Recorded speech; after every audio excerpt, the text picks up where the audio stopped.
तो इतिहास के पन्नों में ना कुछ शख्सियतें ऐसी होती हैं जिन्हें सिर्फ याद नहीं किया जाता, बल्कि उन पर लगातार और बेहद गहरी बहस होती है।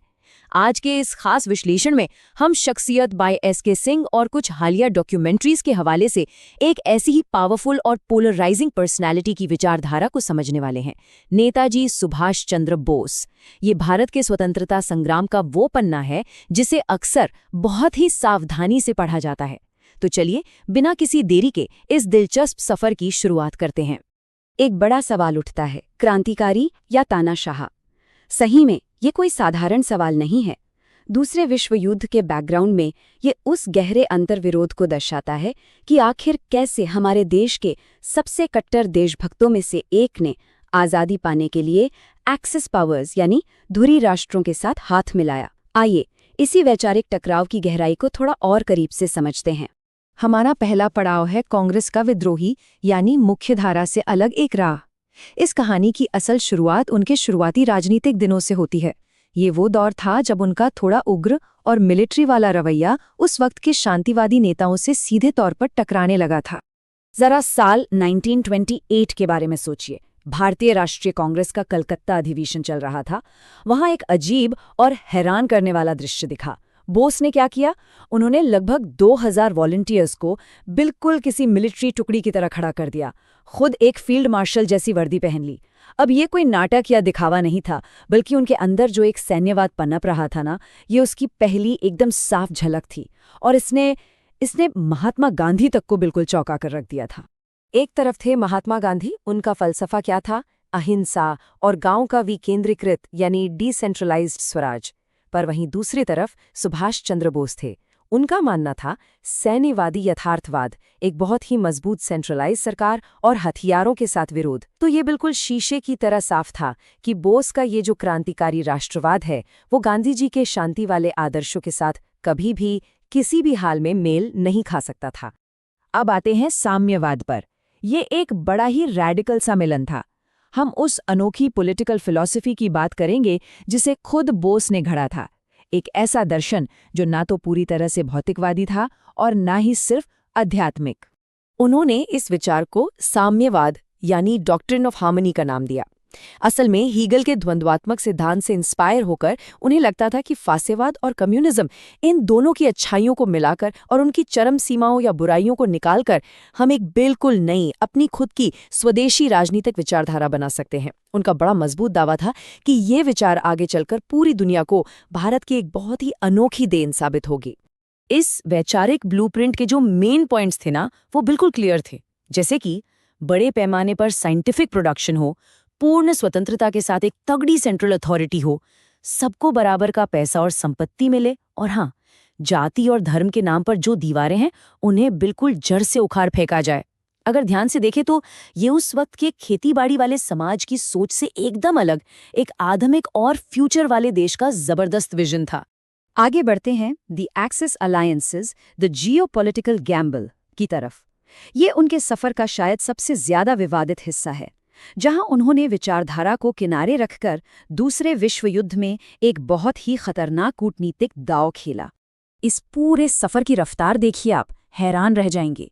1935 में रोम में मुसोलिनी से मुलाकात, फिर 1941 में काबुल, वहां से 1942 में जर्मनी जाकर हिटलर से मिलना, और आखिर में 1943 में सिंगापुर में आज़ाद हिंद सरकार का गठन। ये दुनिया भर की एक ऐसी तेज और खतरनाक यात्रा थी जिसके पीछे सिर्फ और सिर्फ एक ही प्रैक्टिकल कूटनीति काम कर रही थी, और वो क्या थी? दुश्मन का दुश्मन हमारा दोस्त होता है। स्वतंत्रता दी नहीं जाती, ली जाती है। अब देखिए, ये सिर्फ बोलने के लिए कोई नारा नहीं था। ये दरअसल उनके उस डीप कूटनीतिक यथार्थवाद को दिखाता है, जहां उन्होंने दूसरे विश्व युद्ध को किसी नैतिक संकट की तरह नहीं, बल्कि ब्रिटिश साम्राज्य पर सबसे बड़ी चोट करने का एक सुनहरा, एक बहुत ही रणनीतिक मौका माना। इंडियन नेशनल आर्मी, दिल्ली चलो। भारत को आज़ाद कराने के लिए आज़ाद हिंद फौज को लीड करना और एक राष्ट्राध्यक्ष के रूप में आगे आना स्वतंत्रता संग्राम का सबसे बड़ा टर्निंग पॉइंट था। 20 साल, ये छोटा सा अंक एक बहुत ही बड़ा और चौंका देने वाला इतिहास अपने अंदर समेटे हुए हैं। दरअसल बोस का ये दृढ़ विश्वास था कि आज़ादी मिलने के बाद देश की सामाजिक और आर्थिक बीमारियों को जड़ से खत्म करने के लिए भारत को कम से कम अगले 20 सालों तक एक कठोर तानाशाह की जरूरत पड़ेगी। आज़ाद हिंद रेडियो से ब्रॉडकास्ट की गई उनकी छापामार युद्ध या गुरिल्ला वॉरफेयर की रणनीति बिल्कुल पॉइंट टू पॉइंट क्लियर थी। अंग्रेजी प्रशासन को पंगु बनाने के लिए उन्होंने 3 मेन कदम बताए। पहला, फैक्ट्रियों में युद्ध उत्पादन को रोकना। दूसरा, उनके ट्रांसपोर्ट और कम्युनिकेशन लाइंस को काटना। और तीसरा, अंडरग्राउंड गुप्त रेडियो स्टेशन चलाना। सीधे शब्दों में कहें तो ये एक ऐसा सीधा सैन्य अभियान था जिसका एक ही मकसद था, पूरी व्यवस्था को अंदर से तोड़ देना। अब आती है सबसे बड़ी बहस, तानाशाही बनाम लोकतंत्र। बोस के तरीके जितने असरदार थे, सच कहूं तो उतने ही विवादास्पद भी। तो चलिए उनके इस सत्तावादी झुकाव को बिना किसी पक्षपात के समझने की कोशिश करते हैं, जिसने उस दौर के उदारवादियों को उनसे काफी दूर कर दिया था। 1943 के सिंगापुर भाषण की इस लाइन पर जरा गौर कीजिए। ये आपसी मतभेद तभी खत्म होंगे जब एक लौह तानाशाह 20 साल तक भारत पर शासन करेगा। इस देश में कोई और संविधान नहीं पनप सकता। इस एक लाइन से ही आपको उनकी सोच की गहराई और उसके कड़कपन का एहसास हो जाएगा। ये सिर्फ एक राजनीतिक टिप्पणी नहीं थी, ये उनका पक्का विश्वास था।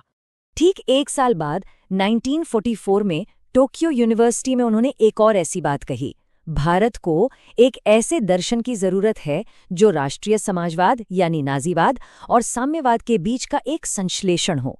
अब आप खुद सोचिए, जो मुख्य धारा के नेता लोकतंत्र और आज़ादी के बिल्कुल पक्के समर्थक थे, उनके लिए ऐसी बातों को हजम करना लगभग नामुमकिन था। ये ना एक बहुत ही डीप वैचारिक टकराव था। एक तरफ थे जवाहरलाल नेहरू, एक लिबरल डेमोक्रेट, संसदीय संविधान के समर्थक और कट्टर फांसीवाद विरोधी, और दूसरी तरफ सुभाष चंद्र बोस, जो एक अस्थायी तानाशाही, एक सेंट्रलाइज स्टेट और समाज की एक रैडिकल सर्जरी पर यकीन करते थे। नेहरू जी को यही डर खाया जा रहा था कि इन सत्तावादी ताकतों के साथ गठजोड़ कहीं भारत की उस लोकतांत्रिक आत्मा को ही तबाह न कर दे। विरासत, देशभक्त या तानाशाह, इस एक्सप्लेनर के आखिरी हिस्से में हम इस बात को बैलेंस करेंगे कि उनके उन कठोर कामों और भारत की आज़ादी में जो उनका ज़बरदस्त योगदान है, उसे कैसे देखा जाए। इन सब टकरावों के बावजूद 1945 में स्वयं जवाहरलाल नेहरू के ये शब्द सुनिए। उन्होंने कहा, भारत की आज़ादी के संघर्ष में उन्होंने अपनी जान दे दी, उनकी ईमानदारी पर कोई शक नहीं कर सकता। ये अपने आप में एक बहुत बड़ा ऐतिहासिक प्रमाण है कि वैचारिक रूप से कितने भी मतभेद क्यों ना हो, अपने सबसे बड़े विरोधियों के दिलों में भी वे कितना गहरा और अटल सम्मान रखते थे।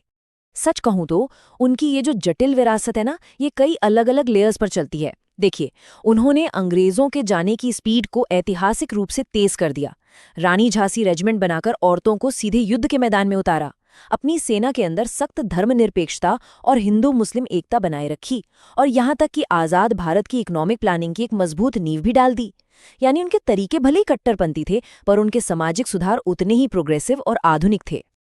और अंत में इतिहास हमारे सामने एक बड़ा चुभने वाला, बड़ा गहरा सवाल छोड़ जाता है। क्या स्वतंत्रता में उनके निर्विवाद योगदान ने उनके उन खतरनाक गठबंधनों की मॉरल कॉस्ट यानी नैतिक कीमत को सही ठहराया? सही मायने में ये एक ऐसा विचारोत्तेजक प्रश्न है जो इस महान शख्सियत के पूरे जीवन के उस उलझे हुए द्वंद्व को समेट लेता है।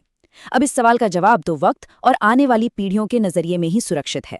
तो आज के इस विशेष ऐतिहासिक विश्लेषण में बस इतना ही।